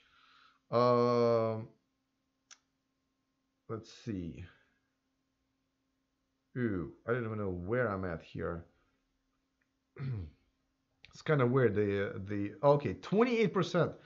28% off of the Roadster, and I was like at 4 only a month and a half ago. So yeah, looks like people are using my code. Thank you. But yeah, please email me so we can confirm that. Robert M, have you ever gotten a flat tire before? If so, is Tesla Fast coming to fix it? Every time I got a flat tire, I was able to drive it to the... Oh, no. Yes, one time. Yeah, I mean, don't forget, it's not Tesla. They contract out a roadside assistance service. So whichever service is in your area, they're all independent owned. I don't remember having any problems, but I don't think my experience would really... I don't think it's a Tesla experience. I hope they contract out better towing companies, but they're towing companies. They're not all the same. So my experience, like in San Jose, could be different than yours in, let's say, New York, right? But yeah, I had no problems with that, actually. Do you think plug-in hybrids with 30-mile range is enough? That's a question to you. Is it enough for you? If it's a 30-mile range that they're claiming, the actual range could be literally 20 or even 15, especially if you live in like cold weather, if you're driving on the freeway a lot. it can go easily down to 15, and then it's up to you. How far is your office? How far are you, dropping the kids off? Do you get to come home or to charge your car in between? Do you have chargers at your office location? So it's up to you. I think it's kind of, I mean, anybody who has less than 25 miles or even less than 30, I kind of look at them as a compliance cars for now. But for some people it's enough, and regardless of that, even if you do have to have still use gas, obviously that cuts down on your usage of gas. So to me, it's still progress, still moving us forward. I just don't cover those cars as much. I know I reviewed Kia Niro, a plug-in hybrid, and that didn't have that much of a range, but the reason I reviewed it was because it's kind of a preview of what the e-Niro is going to be like. Montavies asks, speaking of the Volt, you liking it? Loving it. I think I am really, really surprised for a pretty cheap price. I mean, I put what, $3,000 down. I pay $199 a month for 3 years at 15,000 mile per year allowance. For that type of money, getting the car that I really, really love. Yeah, and as a matter of fact, now that I belong to a couple of Facebook groups and I talk to other people, whether here on YouTube, when I see them in comment section, or just people, other Volt owners, I have yet to see somebody who owns a Volt and doesn't love it. Like, it's a great car. It got some features that I don't have in my Tesla, actually, like, those little lights on the mirrors. Totally love that. Oh, the little pedal that you can push on the back of the wheel to add to the regenerative braking. Oh, that's so awesome. I was driving my Tesla today and I wanted to brake with regenerative braking, and I tried to push that button. It's like, oh, I'm in a Tesla, damn it. Yeah, absolutely love the Volt for the money. And again, when I use it as a sort of a commuter car to San Francisco, I do have to put gas in it, unfortunately. But when I drive it around here, the range is more than enough. I do have a review video on my channel, so just go to my channel, search for Volt, and one of the later videos should be me reviewing my own Volt. And the way I reviewed it, I did not want to review things that everybody reviewed 1,000 times. I wanted to concentrate on the features that nobody really talks about that I really like a couple that I've just mentioned to you guys now. So check it out. Yeah, absolutely love my Volt. Lionel James says, who does Tesla pay for the use of the Tesla name? Nobody. I don't think it's something that you can, yeah. I think it's a public domain, probably, just like Einstein, I think. I'm not a lawyer, but I think they don't pay. Urban says, I saw an e-tron here in Norway today. In fact, that's pretty cool. Yes, they are in production in Europe. Probably going to start selling them by the beginning of next year. So whatever you saw was probably still Audi's fleet, I'm assuming, or tester car. And I think it is closer to the summer is when they're going to start selling them here in the United States. That's when I'm hoping to get mine. Washington Digital says, I now have an electric bike, and for the takeaway restaurant delivery service, they make a lot of sense. So the more EV powered vehicles, the better. No, absolutely. Also, people who own electric bikes absolutely love them. I know somebody, one of the viewers actually, who offered me to just take me out to lunch here in Sacramento because I'm new. We had great lunch, and he was also saying, hey man, I ride an e-bike to work and it's awesome. You still get exercise, but you still can go further, right? Otherwise, some people say, well, that is too far and I can't be like sweaty and it's too much of a workout for me to get to and from work. But that helps people to actually be able to do that, and therefore they're not driving, they're not polluting, and they get an exercise. So I'm all for it. I would like to review. I don't really ride bikes, and believe it or not, I've never even owned a bike. My parents never bought me a bike when I was a kid. We were really poor on top of that. But I would love to test drive one or own one, and hopefully one of the brands will approach me and we can work on some sort of a collaboration. But so far nothing. Ronan says Tesla should have a heads-up display. I don't like that everything is on a giant screen away from your line of sight. I think every car manufacturer should have a heads-up display. By the way, heads-up display is where some information like the speed and stuff is projected onto the windshield. The only time when I had it was when I was driving BMW i8. In my experience in Great Britain, when BMW invited me to do that project, that was pretty cool. Yeah, I don't see this being that expensive of a feature either. And you can add some, like you can buy some stuff on Amazon, like there are kind of add-ons that you can put in the dashboard and it projects it. So yeah, I don't know why more cars don't do it. And I loved it because you're driving and you really don't have to look anywhere else. You see your speed limit kind of like projected in the air in front of you, right? So that's pretty cool. I'm trying to catch up. Xander says, Alex, do you think Kandi Yum has the potential to be a popular brand when if they launch in North America with such a low price? Kandi, is that a three-wheel vehicle? Is that the one you're talking about? If yeah, if that's what we're talking about, then in large cities, yes, but not like in Silicon Valley, for example, with the exception with, of course, San Francisco and Oakland. But like even in San Jose, no. But let me know if that's the right company I'm thinking about. Anil says, do you think Tesla will break up EAP into separate features for 1,000 each feature? EAP. You're talking about autopilot, right? I probably they will not. Listen, I've been really critical of them, what they've been doing with the autopilot and the pricing. As you probably know, they had to remove the entire full self-driving package altogether because they just don't have it still after 2 years of offering it. So, but yeah, I don't see them breaking it down too much. Silver GT, hey, I haven't heard from you in a while. Thank you for joining me here in the live chat. You should do a segment on the Mitsubishi Outlander. Well, if they would be selling them, I mean, I believe that's one of the other cars that like not available anywhere. So what's the point of doing it? And also I gotta tell you, like, if I have access, I will do it. But there's so many other people who've already done a review that unless it's a car that I'm driving or unless it's a brand that kind of already approached me and kind of brought it to me to my driveway, here, try it, like Kia did, right?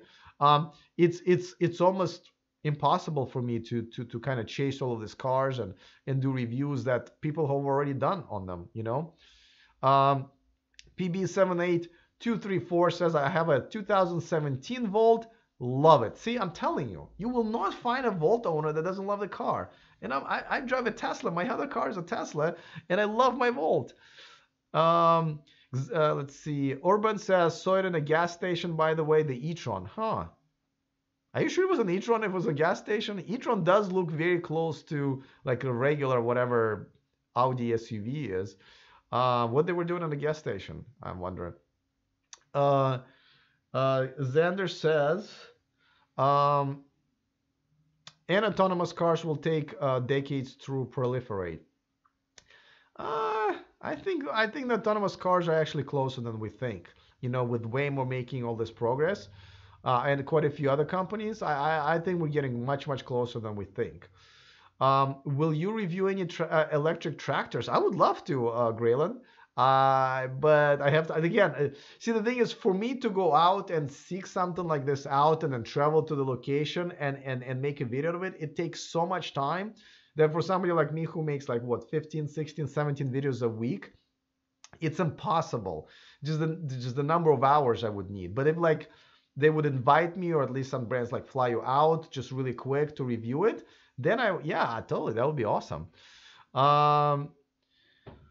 Washington Digital says, for charging the battery is removable, so this can be done at your office. I have an 80-kilometer range battery. Yeah, that's one thing that bikes really have over cars. And, I've been a huge supporter of battery swap, right? I mean, this is something that we have everywhere. Well, maybe not on our phones, but like our flashlights and remote controls, right? I'm really sad that Tesla decided not to go with their battery swap technology. As a matter of fact, it's not even possible in Model 3. NIO is doing that. As a matter of fact, I think I just saw a picture of NIO building a battery swap station right next to the supercharger, Tesla supercharger in China. I really think that's an amazing technology, because my problem with supercharging or fast charging is because it's not fast. 45 minutes to refuel your car is not fast. You know how much time it takes to refuel a car right now? 3 minutes at the gas station. So the technology, the electric car technology has to be better for people to adopt it. So 45 minutes is just not acceptable, but the battery swap can be done faster, or at least the same amount of time as you would you would fuel your gas car. That's why I love it. And obviously with electric bikes and scooters and stuff like that, those batteries can just kind of snap off, and you can put a new one in and then be charging the other one meanwhile. So absolutely love that. You know, I hope they figure out how to do it in cars. I think they will probably at some point once the batteries are smaller, cheaper, lighter, and so forth. Um, Urban says I have a HUD in my Mercedes 220C. That's awesome. I just like I said, I hope all cars have it at some point. Great safety feature. One Waymer car can replace 5 to 7 existing cars, says Michael Ball. They'll move from place to place throughout the day. It will be less than a decade in urban suburban areas in the US anyway. Yeah, self-driving cars is just a game changer, and it will be more and more probably in the next few years. The technology will progress fast. How did you make the phony dream clip Tesla running Starbucks with robot mechanics? I almost believed it. Robert M is referring to this video that I did. I did one video which was kind of like this new setup, right? Perfectly serious about one is that Apple bought Tesla and what would happen. And the second one that Elon Musk became the CEO of Starbucks. So that was at the time when Starbucks fired their CEO. And they were kind of meant to be funny. I thought they were funny. When you say how, I just use Photoshop and a little bit of humor, you know. I don't think I'm the funniest guy in the room, but I have a few jokes I can sometimes come up with. If you haven't seen those, definitely go and browse, search through my library. Those are there. I think they're pretty funny. Just driving e-tron, the old strip in the back and Audi. What? Just driving an e-tron. Okay, maybe I misunderstood what you said, but Grayland says the battery swap I thought would be good as well, but I believe the stations are too cost prohibitive versus chargers. Is why Tesla axed it. Well, listen, find a way to do it.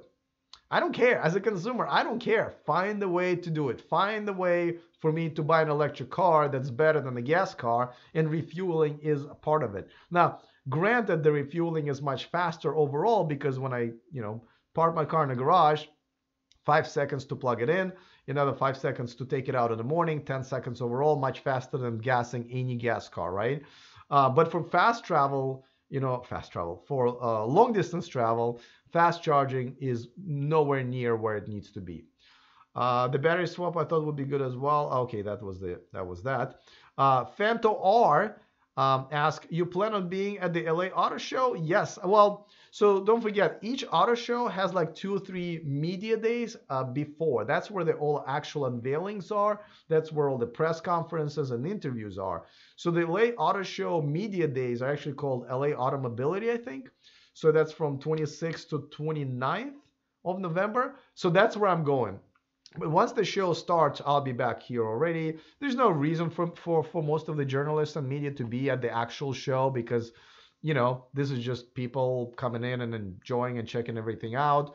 All of the announcements and unveilings are already made by that time. So yeah, so I'll be there for the LA Automobility, the media days. Sorry, I gotta get a cough drops. Ran out of my tea. Grayland says the only thing holding back self-driving cars is data connectivity without low latency. I think there are a few other ones. I mean, there's some of the technology that they haven't really agreed on yet. Like, do we need lighters? What kind of lighters? Are they solid-state lighters and all that stuff? But yeah, you're right. This is one of the things they definitely need to iron out before it's really, really becoming mainstream. Also, I've heard Mark Rogers say Tesla logs everything to the cloud already. I'm almost certain this bottleneck once released unleashes that Tesla automation beast. Yeah, and I mean, hopefully their satellite internet is going to solve some of those problems. Like my Tesla is Model S 2015, so it's still, it's not LTE, it's 3G, right? In the area where I live here, as a matter of fact, within a mile of my house, I can't even listen to the internet radio very well, without interruption, because that's, the reception here is not good enough for data, just for me to listen to the music. And I think that's going to end up being an issue with older cars that are getting the updates, right? Older Tesla cars getting the updates, but it's just not able to handle all this data and all this technology, and bandwidth. So that's the issue that I'm experiencing with mine right now. Um, and yes, Xander Reinhardt is right. And every mishap has the potential to slow down progress. Not only it has a potential, it slowed it down, right? Every self-driving accident, every Tesla fire, every Tesla accident, they're all being put under microscope. And I don't necessarily blame people doing that, because obviously, we're still figuring out what this new technology is. And whenever something new comes on the market, we need to examine it obviously much harsher and under a bigger microscope than the technology that we're already familiar with, that we decided to adopt, right? Whether we know the risks of. But yeah, I mean, all of this is going to slow things down. And in some ways, if you think about it, it's probably good, right? We don't want to rush technology where it's still unsafe. I'm looking at you, Tesla, sometimes, right? And we also don't want technology that's just not right for us. So I think the fact that this new tech, because high tech is moving fast, as far as people can write software very fast, but adoption, right, of either user interfaces or technology or use cases and stuff like that, that just can't go as fast as people program. The quality assurance processes and testing processes can't keep up. So I think it's okay to slow things down a little bit, and it's for our own safety, if you ask me. Omar says, kudos to Mercedes EQC. I strongly believe it's a Model X killer. And by killer, I mean that it will make a market share, will take market share from the X. Do you agree or disagree? Well, first of all, they need to start producing and selling it. Until that happens, we can't really judge. Also, don't forget the fast charging network is much better with Tesla right now. Yes, Ionity is coming. Yes, Electrify America is coming. But for now, I don't see it happening. Also, I don't think Mercedes-Benz is a better car. Just like I don't think that Audi e-tron is overall a better car. It is obviously a luxury car. So for people like me, I said many times, the reason I'm switching to e-tron, one of many reasons is that I want to drive a luxury car, meaning with the luxury interior, which Model S is not, or neither is Model X or Model 3, obviously. So people who want to either switch to electric cars, but not the brand, and they're already Mercedes-Benz drivers, that's a great car. People who've been driving a Tesla Model X and want to, their number one priority is build quality and luxury, they will switch. But how are they going to compete with your regular gas SUVs? I don't know. I don't see a major advantage if you take, the Mercedes EQC over the same Mercedes SUV, whatever the hell they're doing right now. I'm not a big SUV guy. I just don't know if there's enough of toys or advantages or incentives for people to go for it. So I would say disagree for now. And I don't think it's going to be taking that much of a share from Tesla. I think just like most electric cars, the new ones, they will just be basically taking the new incoming people into the electric car universe, electric car family, rather than taking them away from the Model X. But yeah, of course, some will go. People like me, maybe. But I don't think it's going to damage them that badly. Because, Model X, I think it still has like 2, 3, 4 months of, waiting list still. So I think that's going to be fine. But we'll see. Again, too early to tell. I wonder how much longer until the 35,000 model starts production, says Silver GT. Any info on glass roof, type of seat material? No. We know Elon just mentioned that it's still 6 months away. I think they mentioned it 2 months ago. So, but is it really a surprise that they're moving a deadline again? But they will. I'm pretty sure now that we know that they can do 20% gross margin profit right now on their long range, and I think it will only go up to maybe even 25%. I can see how they can get to the maybe 10, 15 profit margin on a $35,000 model, and start producing them in 6 months even. I don't think that that's an unreasonable number. They might cut down on some other things, right? They already cut down on some options, on some colors. They might cut down on other things like, the glass roof or whatever, on or seats material. You're right. That could be another thing that's going to go, but I think they'll get there. Kurt has an interesting question. Do you think Toyota and Honda are secretly acquiring much larger battery sources yet to be able to just quickly produce all EV versions of their hybrid models? They could be. I mean, I would be really surprised that they're dumb enough not to do anything at all behind the scenes. But at the same time, they were dumb enough to go with a hydrogen fuel cell cars, right? Which kind of, I think almost everybody agreed, as far as the passenger cars for consumers, is not the right way to go. Simply because, there's no infrastructure and you can't do it at home. And yet they did it anyway. And they continually doubling down on that. So yeah, I don't know. I hope they are, but they might just be that dumb. They just might be. Let's see. I'm just trying to catch up. Grayland says, why would cars talk to a server in California versus just talking to each other 5 feet away? What would they be talking about? You mean like, hey, I am right next to you. Please don't change lanes into me? I think that's what essentially a radar is, right? Or a LiDAR. Agent RR, I don't want to burst Tesla fanboys bubble. Well, don't worry about it. They're all gone from this channel, I think, at this point. But why is Tesla charging to keep lane assist and not add it as a default, but have to pay $5,000 for autopilot? Don't ask me. I think I mean, I have autopilot 1.0. And I regret having it. As a matter of fact, today I've been using it again. And what I did was, when I got it first, you didn't even have to keep your hands on the wheel, right? Then you have to keep hands on the wheel. And now you really have to really almost shake it, because sometimes I hold it down with my knee, right? And that was more than enough. And now that's not even enough. You literally have to yank it a little bit left or right for it to even consider you having your hands on it. So to me, it's completely useless. But think about people who already, who bought a 2.0 version and didn't get the features that I had as a 1.0 version owner for 2 years, and they were still paying for it. I know Tesla lost a lawsuit. Not a big lawsuit, I think $5 million, but those were the people suing them for saying, hey, you charge us for something you never delivered to us.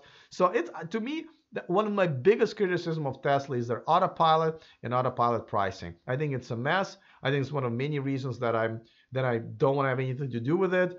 And again, if I was to continue going with Tesla, let's say I decide not to go with e-tron and decide to go with another Model S, I'm not going to be getting an autopilot. So I regret having it already. So yeah, don't ask me. Sorry. I know I'm not making Tesla fanboys very happy, but again, I don't think too many of them are left on this channel, subscribe to this channel, right? Sorry, I gotta do this again. Oh, I think I'm almost out of my eye drops. Man, my eyes are just tearing, so dry. Okay. Oh, now I can't see anything. Okay. Tesla is just my...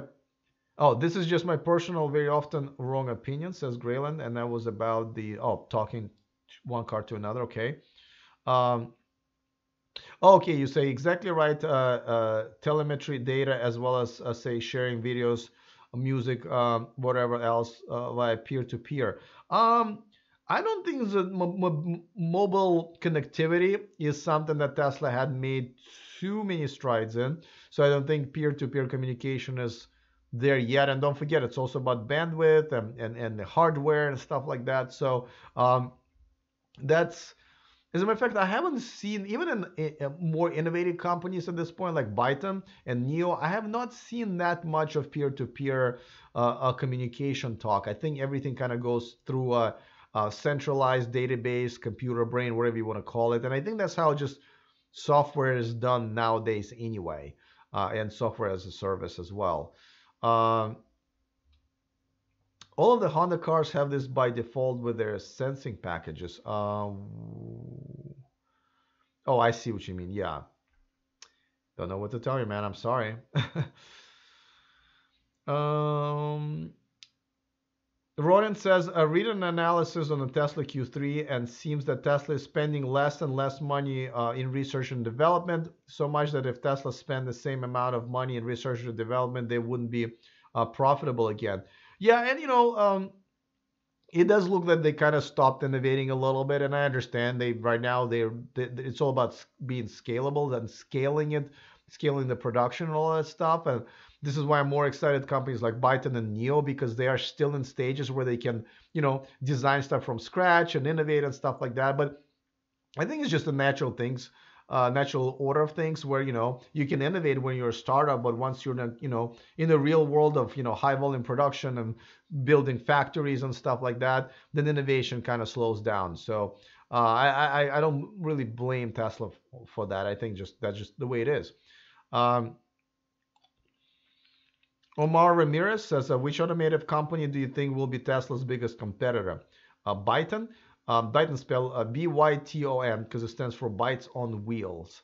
I think like with Apple, there's no like biggest competitor. I mean, I guess you can think of Samsung maybe as a bigger competitor, but I think the biggest competitor of Apple, let's say iPhone, right? It's Android phones, like as a category, right? Too early to tell.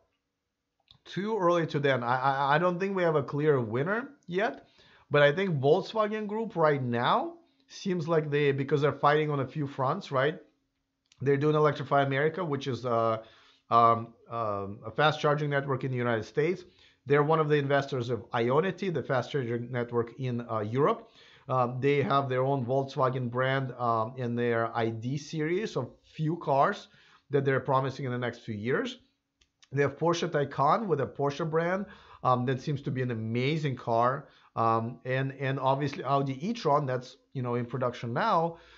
They're also gonna, I'm assuming, start kind of moving and trying some of the sports car innovation, because I think they own Lamborghini, I believe, or at least partially, and they have enough money, right, to do all of that. So as far as I'm concerned, I would say Volkswagen Group as an umbrella company would probably be the Samsung of competition to to Tesla, what Samsung is to Apple. I would say that. And also, let's see if the rest of the world kind of goes with exactly what sort of PC or Android is versus Mac, right? Where batteries are made by third-party battery makers, and the cars made by the manufacturer, but the software made by people who make software, like Mobileye, Intel, and the chips are made by NVIDIA and stuff like that. Like that hasn't been settled either, but I think that's what's going to happen. So whenever there's a competition, I think it's a group, right? That's like like Android, right? Yeah, Android is made by Google, but it is done by different brands, different flavors of Android, different pieces of hardware and stuff like that. So I think that's what it's going to be like with cars as well. Grayland is right. Tesla has not even one competitor right now. Truly, I don't think they do. Again, Volkswagen Group might be in the future, but for now, I would agree with you guys. No.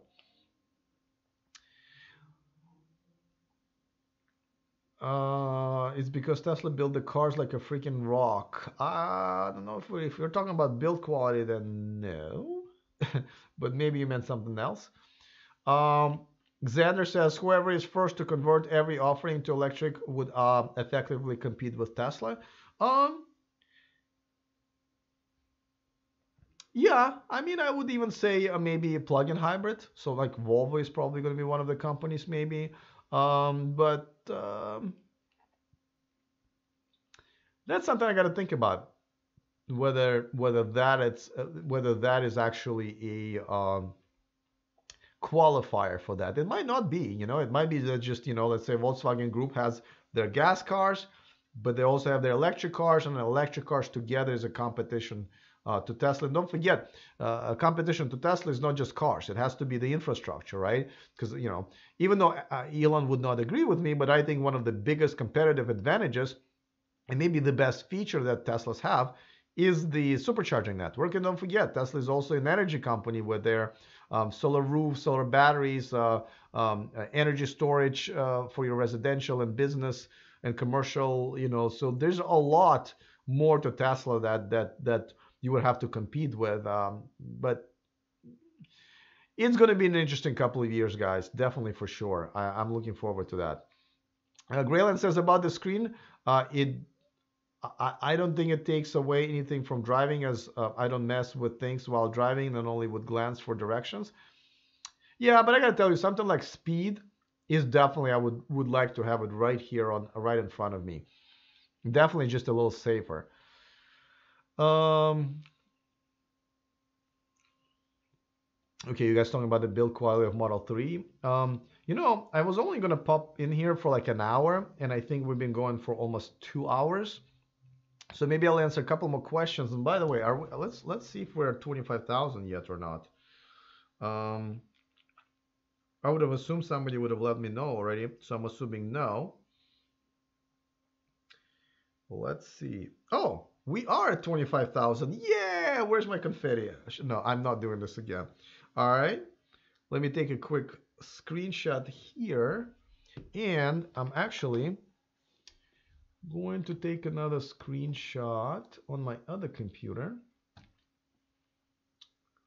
because let's see, where's everything? Because definitely want to post it for my friends and family, because I know they're going to be excited about it. Yay. Sorry, just doing a little bit of photoshopping here. Oh, file new. Let's drop that. Okay, I'm done. All right, guys. Well, listen, 25,000. Congratulations to all of us as a community. Looking forward to many more people joining us. And then in many cases, they will unjoin us if they're like Tesla fanboys, because again, this is not the channel for Tesla fanboys. But if you are, you know, interested in like all electric technology, and you don't really care who's ahead, and you don't even care to agree or disagree with me necessarily, I mean, whether you agree with, like, I don't need to be the authority on this, right? I mean, I'll definitely give you the information and educated opinion, but after that, you can make your own decision, because all of you guys are adults. And my job is not to change your opinion. Thank you. A lot of congrats in the Ronan, Amar, Danelle, Ashley, Agent RR. Thank you so much for congratulating, but you also congratulating yourselves, right? Because you guys are the 25,000 people. I'm just a guy with a camera here and a microphone. But yeah, this is pretty exciting. Somebody told me $25,000, like 25,000 subscribers is a a big milestone number. But I don't know. People told me 10,000 was, and like I was like, yeah, YouTube's gonna look at me different and promote my videos and put in a recommended section, or people will subscribe, more, because now, people are more likely to subscribe because, so many people already subscribe. But to be honest with you, none of that happened. Like, I'm telling you, none of the milestones that I went to, 1,000, 5,000, 10,000, 20,000, it changed nothing in reality for me. It just, just kind of a steady climb of subscribers, and that's pretty much it. But who knows? Maybe this is the magic number. I don't think it is. But it looks good. Look at that. 25,000 subscribers. I should, you know what? I should Instagram this too. Well, I guess I can do it because I already have it on my screen. Yeah. All right. What do you know? That is very, very cool. Oh, I got a new Patreon. Urban, thank you so much. You just became a Patreon. I'm just looking at my phone here. Agent RR, I just got your email as well. I'll get back to you as soon as I'm out of here. I reached my 10,000 step goal on my Fitbit. It's been a good day. It's definitely been a good day. Um, I share the crap out of your videos, says Graylan. Thank you so much. Yeah, guys, when you think that my videos might help somebody in your Facebook or Instagram following, like as far as like maybe it's an information, something that people, you've heard a lot of your friends like maybe think about, especially Model 3 or whatever, or electric car or charging, feel free to share. I mean, that definitely helps me. YouTube loves when videos are shared somewhere else outside of YouTube because essentially you would be bringing users to my channel, but YouTube doesn't care if it's my channel. YouTube only cares that it's YouTube. So when you bring people to YouTube, that's the best love you can give to YouTube and therefore me. So yeah, if you share my videos on Twitter, or I post on Twitter and Instagram. By the way, if you haven't followed me on Twitter and Instagram, please do.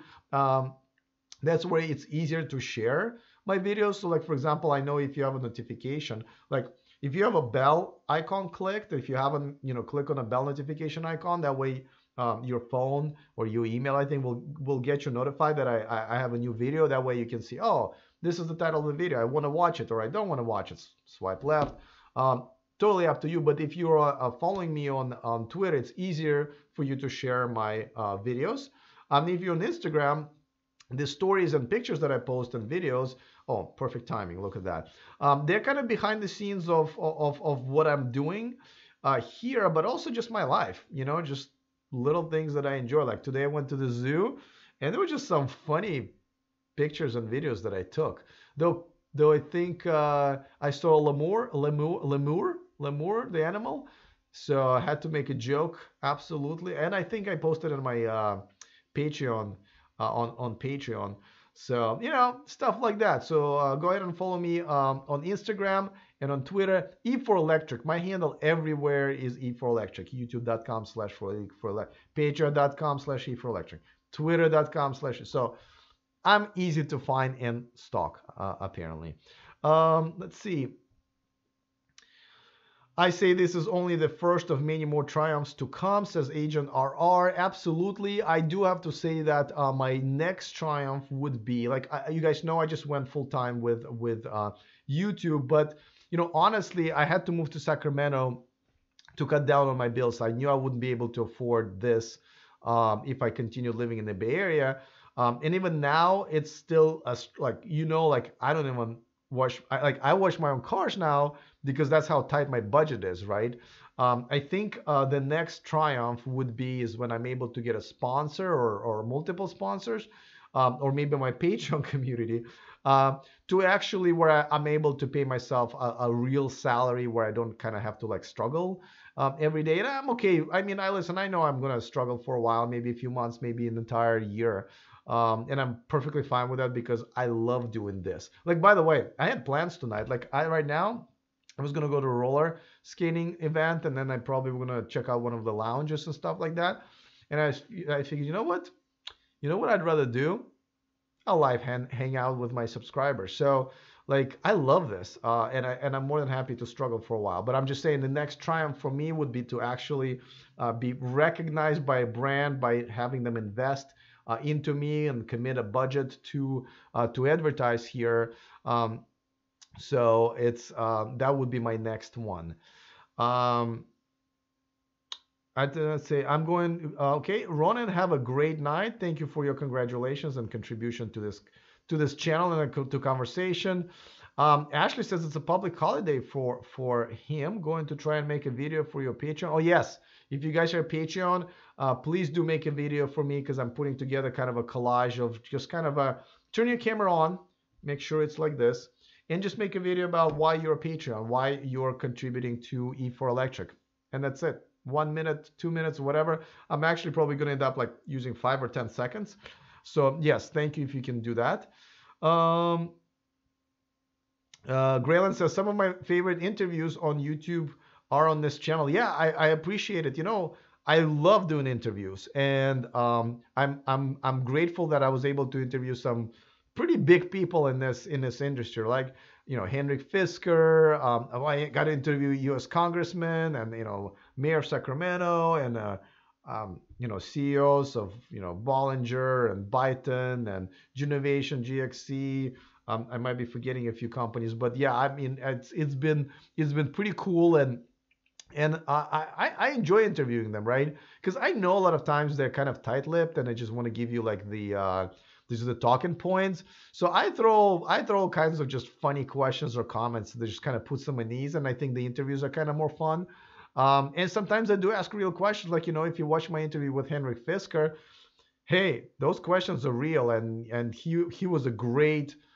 He was one of my most favorite interviews because I threw some really tough questions at him, and he wasn't unhappy about it. He kind of faced them head on and gave me some good answers that actually changed my perspective a little bit. So I encourage you guys to watch that. This is my exclusive interview with Henrik that we did over Skype. Not that, well, no, actually no. That one was awesome too. But the one that I did in January from at the CES when they unveiled his eMotion all-electric four-door sedan, that's the one that I'm talking about. So yeah, no, but thank you, Graylin. I really appreciate it. You know what? When I even talk to like some of electric car owners and Tesla owners, just one of those interviews at some of the events, I like those even better. I think interviewing regular people would be even more fun because they're honest with you, right? And they're real electric car owners. Yeah, Rich Rebuild's interview was pretty good, but Rich is awesome guy anyway, so you can talk to him and have a great interview no matter what. That was pretty cool. I'm really proud of the one with Zach and Jesse because when I proposed to them the kind of the theme of basically me talking to kind of obviously Tesla fanboys and kind of challenging each other on some things and then not agreeing but still having a interesting, civilized, productive conversation. I would say that's one of my favorite as well. So that was definitely pretty cool. Okay, guys, I am feeling like I'm losing my voice, and I still have to at least do one more video that's pre-recorded. I will go live on Patreon. Probably gonna have to have some more hot tea. I'm completely out, huh? I'm gonna have to clean up all this confetti too. But yeah, all right. Well, so don't forget. Instagram, E4Electric, Twitter, E4Electric as well. Please do share stuff when you see something interesting that I post on Twitter. That does help me. If you want to really know a lot about my personal life, obviously Instagram and Patreon.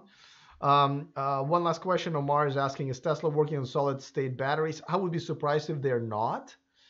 But they're also not working on a LiDAR technology, so who knows? They gotta be. It does seem like it's a future, so they gotta be able to at least have a small team of people poking around somewhere in a dark corner of a lab there, trying stuff out. So again, I don't know the answer, but I'm gonna assume that they're smart enough that they're probably at least figuring out if it's worthy technology for them to pursue, but I bet they are pursuing it. This is my guess. All right, well, listen, thank you to all of the Patreons, and thank you to those of you who have super chatted me. That is definitely huge help. Thank you for sticking around with me on this Sunday night. I hope you had a good weekend. I hope you guys have a great week. I'm going to try to post a video with my interview with the mayor of Sacramento. I also have another video that I'm going to post sometime. I'll feature one of my most entertaining Patreons, Joe. So that should be pretty cool. And I have this tons of pictures of this Tesla pets.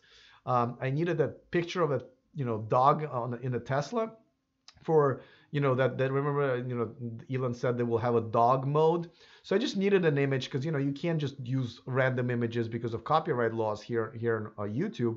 And I just posted in my group. I said, hey, can somebody just like let me have one of your pictures so I can use it? And I got so many amazing pictures. So I'm putting a collage together. I posted a couple of them on Instagram already. So check it out, Instagram, E4Electric. Hey, Alex, how are you? I didn't know you were here all this time. I can only see who's actually like talking, but thank you for kudos on 25,000 subscribers. I know you joined me a long time ago. So, and thank you for being supportive and, personal good friend of mine. I think a lot of my friends have definitely shaped and helped me a lot with advice and encouragement. And there were not such good days, so then letting me cry on their shoulders. So I really appreciate Alex, you and all of my close friends and family and supporters, and my ex-girlfriend. I should probably tell. I mean, I don't think she's watching, but she definitely was a big contributor to that. Um, but hey, this is just the beginning. 25,000 subscribers, that is awesome. But I'm hoping I will continue to grow. Where was I? Oh yeah, pets of Tesla. So some of those, I think I posted a couple of pictures on E4Electric on right here. Again, perfect timing on Instagram. Okay, I am going to go and have some hot tea, and I'm gonna make a couple more videos. Oh, and you know what?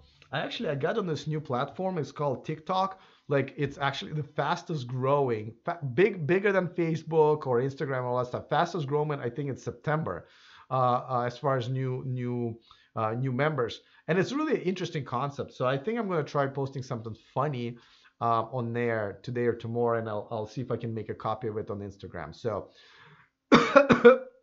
yeah, this is my buddies telling me to shut the hell up. Thank you guys again. I am definitely looking forward to seeing you tomorrow live on Patreon.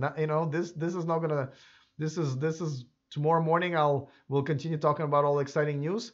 Other than that, see you guys next time, and remember to stay charged.